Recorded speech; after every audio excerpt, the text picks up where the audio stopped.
January 7th, 9:48 a.m. District Court, Defendant Lobby Number 1. Oh, I see. I guess I should have expected this. Nobody saw the other guy, huh? But he was there when I took the coffee over, sir. Scout's honor. Maggie. Maggie, Detective Gumshoe. are you doing all right? How you doing? How you feeling? As if you need to ask either question, sir. Don't let him get you down, Maggie. And don't forget to eat well, okay? Roger. And you, yes, you'd better square this case away. Got it, pal? Maggie's innocent, you hear? If you screw up, then I'll be doing some squaring away myself. Squaring away some paperwork for your arrest. I think he's serious. Hey, detective, you're on our side for once, right? Yup. So you'll be able to help Maggie out, right? Really? Can you, sir? Of course. I've got the situation under control. I'm gonna be the first witness on the stand today.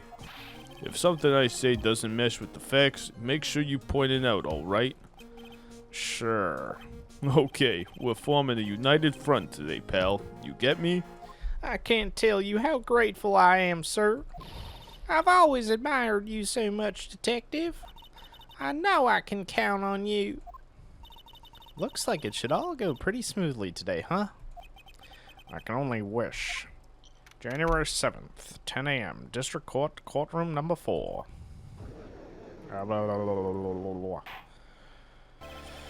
Court is now in session for the trial of Maggie Bird. The defense is ready, Your Honor.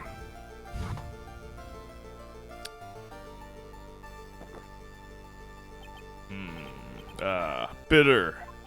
Mr. Wright? Yes, Your Honor? Ah, What's wrong? nothing. It's just whenever I addressed you in the previous trial, your response was, "You was talking to me." It was a little, well, intimidating. No, that wasn't me. That was the phony Phoenix. I see. So our trusty Phoenix Wright is back with us now, is he? Our trusty? So, Mr. Godot, your opening statement, please. Mr. Trite, whether you're a fake or the real deal, we will find out soon enough through this trial today. But I can already tell you, I'm the real Phoenix Wright. I wasn't questioning whether you are Phoenix Wright or not. I was questioning whether you had studied law or not. That's what I intend to find out. There's no denying it. Behind that mask is the man who really hates me for some reason or other. As everyone is aware, the court has already given its verdict on this case once. Therefore, I won't stand for irrelevant testimony during this retrial. Nor will I stand for a simple repetition of the evidence presented in the last trial. I'm not planning on repeating anything that phony me said. Trust me. Now then, Mr. Godot, please summon your first witness.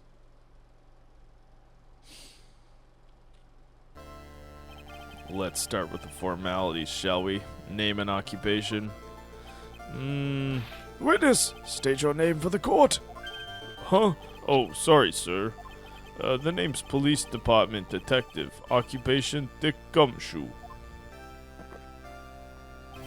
Other way around, Detective. Huh? Oh, sorry. Anyway, I'm the officer in charge of this case since yesterday, sir. Since yesterday? Yeah, the guy who was on the initial investigation's tied up with another case now. I hope Gumshoe's really got everything under control, for everyone's sake. I see. So, Detective Gumshoe, would you outline for the court the basic facts of the case? Yes, sir. The victim's name was Glenn Elg. He was a professional programmer. He was on the payroll of Blue Screens, Inc., a local company. This is the victim's autopsy report. The court accepts this into evidence. Glenn's autopsy report added to the court record. Here are the floor plans of the restaurant. Let's see the autopsy. Died of potassium cyanide poisoning. Time of death was between 1:30 and 2:30 p.m. When the incident took place, the victim was sitting right here. The poisoned coffee was brought over to him by the waitress. The waitress being the accused? Yeah. The victim died from poisoning almost immediately after he took a sip of the coffee. At the time of the incident, there were 2 other people in the restaurant. Mr. Jean Armstrong, the owner and chef, and a regular by the name of Mr. Victor Kudo. It still seems to be a very straightforward case to me. Tribune floor plans added to the court record. Come, detective, take up this hammer and nail the defendant's coffin shut with your own 2 hands. Now then, Detective Gumshoe, let's have your testimony. Yes, sir. The incident. When the incident took place, the victim was alone at his table, sir. We understand that the guy, Glenn Elg, was listening to the radio at the time. Traces of poison were found in his coffee cup, and what we found was potassium cyanide. That stuff really packs a punch. And, it looks like Miss Bird might have had, well, some kind of a motive.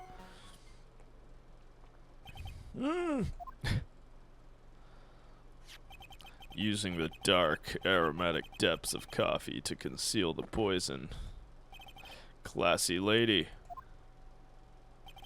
The facts of this case seem to be ironclad. Mr. Wright, I would ask you to begin your cross-examination, but... Yes? Please, no intimidation tricks this time around. Is that understood? I already told you that wasn't me. The incident. When the incident took place, the victim was alone at his table, sir. Can I stop you for just a minute? Huh? What is it? Did I say something that contradicts the evidence? He's so desperate for that to be true, he's practically crying. Your testimony just now doesn't match the testimony given by Miss Bird. She claims that there was another man at the victim's table. Yeah, that's what she said, and What killer wouldn't say that when faced with a homicide conviction? Hey! Sadly, her testimony isn't supported by the owner or the other customer. Isn't that right, Detective Gumshoe? Yeah, it's true. There are 2 testimonies tie up on that. They both said there was no other guy at the table. What should I do? Should I press on this point a little harder or not? Let's press it. Well, maybe the other witness just missed him. Perhaps their view of the victim's table was obscured in some way. Ha! That argument is as weak as the coffee at Tribune. Trite. I have here in my possession a ticket. A ticket? Looks more like a photo to me. Yes, a one-way ticket to Guiltyville. Population, the defendant. This is a photograph taken from near the entrance to the kitchen. This is the scene as witnessed by the chef moments after the poisoning took place, correct? I think the court will agree that with such a clear view of the scene of the crime. How, Mr. Trite, could anyone have overlooked a second person at the table? Yeah, but it's still blocking the left half of the seat. It certainly seems to show the victim's table extremely clearly. Crime photo add to the court record. Yeah, but it's still blocking. There's this partition that's blocking the other half of the seat. So we understand that the guy, Glenn Elg, was listening to the radio at the time. He was listening to his radio, you say? Yeah, he had a portable radio in his chest pocket. Maggie told us that too, didn't she? Something about how one of them had some sort of earpiece. What should I do? Should I press on this point a little harder or not? Yeah, why not? And what was it that the victim was listening to on the radio, Detective Gumshoe? Huh? How should I know? Thanks a lot. We're now one step closer to the middle of nowhere. This isn't going very well, is it? Detective, could you perhaps tell us about the poison and how it was used? Traces of poison were found in his coffee cup. So, traces of the poison were found in the coffee cup and nowhere else? Not sure I get you, pal. Was the poison a liquid, or was it a powder? If I had to put it in layman's terms, I'd say it was a powdery substance. So the poison could have been in anything that was on the table. Sugar, salt, pepper. Ha! Do you put salt and pepper in your coffee, trite? The victim took his coffee black with no sugar. It seems that the poison could only have been in the coffee. What should I do? Should I press on this point a little harder or not? I might as well press. Are you absolutely certain that the victim even drank any of his coffee? Huh? What do you mean? According to this file, the poison was found in the victim's coffee cup. But what proof is there that the victim ever drank any of it? Oh, hey, you're right. That's what I was thinking. In case you were wondering, that last objection was for the detective there. Huh? For me? Oh, hey, you're right. You may be fooling the court, but I'm not falling for it.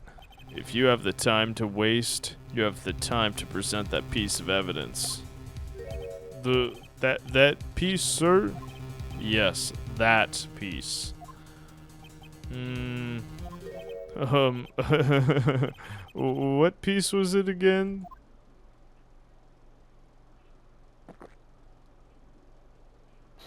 This. Should I be grateful this coffee's only hot enough to give me first-degree burns? Oh, now I remember. This is the, victim's coffee cup. Yes, the victim's cup. Take a good look at the rim. Oh, yes. It's unmistakable. There's clearly a coffee stain on it.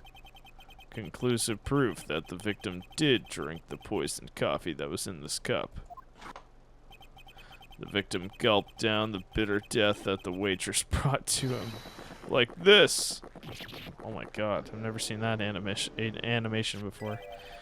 For the record, the only prints on the cup were the victims and the defendants.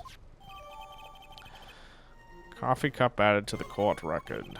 Upon further investigation of the cup, we found a certain chemical substance. And what we found was potassium cyanide. That stuff really packs a punch. So the coffee contained potassium cyanide covered in the victim and Maggie's fingerprints. Potassium cyanide? I've heard of that chemical before. Exactly how strong is this poison, Detective Gumshoe? It's, well, that stuff's lethal. Eat too much in your history. How much is too much? A lethal dose is 0.2 grams. That's about enough to finish anyone off. 0.2 grams? How much is that? You know when you swab your ears for earwax? Yeah, about that much. Earwax, huh? Sounds like something Gumshoe's got an abundance of. Such a small quantity of poison could have been concealed anywhere. And, it looks like Miss Bird might have had, well, some kind of a motive. Some kind of a motive? Yeah, but if you ask me, it's been blown way out of proportion. You know what my golden rule is, Detective. Chuck out a bad cup of coffee, you can always get another. Huh? I don't get it. I'm saying we can always get another witness on the stand if we have to chuck you out. Gulp. So stick to the facts, detective. Now then, what was Miss Bird's motive? Come on, Gumshoe. They said she wanted to steal a lottery ticket. I knew it. That's what we heard yesterday, too. It disappeared from the scene of the crime. And it wasn't just any lottery ticket. It was a winning ticket for $500,000. Mr. Armstrong knew about the ticket too, didn't he? But he stole the wrong one. Then is it possible Maggie stole the winning one? What should I do? Should I press on this point a little harder or not? Press it. Wait a minute. The mere fact that the lottery ticket disappeared in no way implicates my client. Ha! I have here in my hand the very ticket in question. That's a $500,000 lottery ticket. One of the female police officers found it when she was conducting a search of the defendant. What? Order. Ha! She's quite a lucky bird, our little waitress. You will submit that ticket as evidence to the court immediately. I'd better keep an eye on that ticket. The way the judge's voice is quivering. Victim's lottery ticket added to the court record. This ticket was presented to the court in the previous trial too, but it feels heavier now somehow. $500,000, you say? It's just a scrap of paper. What matters is where it was found, Your Honor. I bet he wants to say it was found on Maggie's person. That's enough. The facts of this case seem overwhelmingly clear to me. The defendant had ample opportunity to commit the crime of which she was charged. Furthermore, it seems beyond a reasonable doubt that she did indeed commit this crime. I like an old man who knows the score. There is also the matter of the $500,000 lottery ticket. That alone provides a very credible motive. I mean, for that sum of money, even I might be tempted to bend the rules. I don't mind an old man who is weak to the siren call of money. Not good, Nick. The evidence against Maggie is starting to pile up fast. Yeah, that's because the court has ruled guilty once already. I'd say it's about time to wrap up this repeat performance with one final decisive piece of evidence. He's got more evidence against Maggie? Boom, be boom, be boom, bam, bam, boom, be boom, bam, bam. This is the apron the delightful Miss Bird was wearing at the time. Wow, that's not the cleanest apron I've seen. That stain looks like... It can't be blood, can it? Well, why would he have blood? Did he cough up blood? Ah, it seems the star of our play was a little flustered. And somehow spilled coffee on herself. The coffee? That's not exactly the first thing that caught my eye. Of course, the coffee stain isn't the most interesting thing about this apron. No, there's something else that stands out even more. Something else? I presume you mean... Of course, I'm referring to the pocket. The pocket? A search carried out right after the incident uncovered this. Potassium cyanide, the very poison used by the killer, was in her apron pocket. Okay, that has to be planted by the other guy. A bottle of poison in Maggie's pocket? Yeah, and Maggie's prints were the only ones on it. Well, where would she even get it? We have to know where she would even get that from. What? Order! The court will accept these items into evidence. Apron added to the court record. Potassium cyanide added to the court record. I'm sure There's something still bothering me, Mr. Godot. I'm sure he's gonna ask where did she get the potassium cyanide from. Why have you not explained the bloodstain to the court? See, there's got to be one thing we're able to sort of pull apart. Or maybe it's not a blood stain. There's got to be one thing we're going to have to be able to, like, pull apart and, like, deconstruct. Bloodstain? What bloodstain would that be? Don't play games, prosecutor. The blood-colored stain that's smeared all over the apron.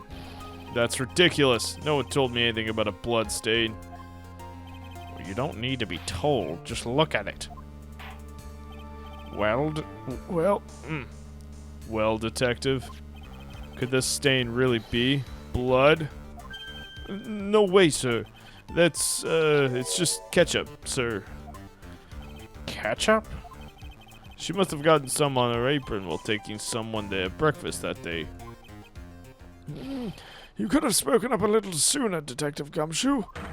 Pull a stunt like that again and I'll have you drink 17 cups of ketchup, witness. I thought everyone knew what it was already. I haven't seen anything yet to make me doubt the last verdict I ruled on this case. The motive, the opportunity, and the supporting evidence, they have all been clearly established. Well, Trite, it seems you really are a phony after all. You really know how to drive a man nuts. Witness, please continue with your testimony.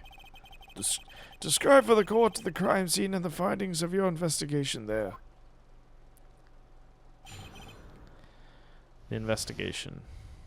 Let's hear the music first. Okay. I'm gonna end it there.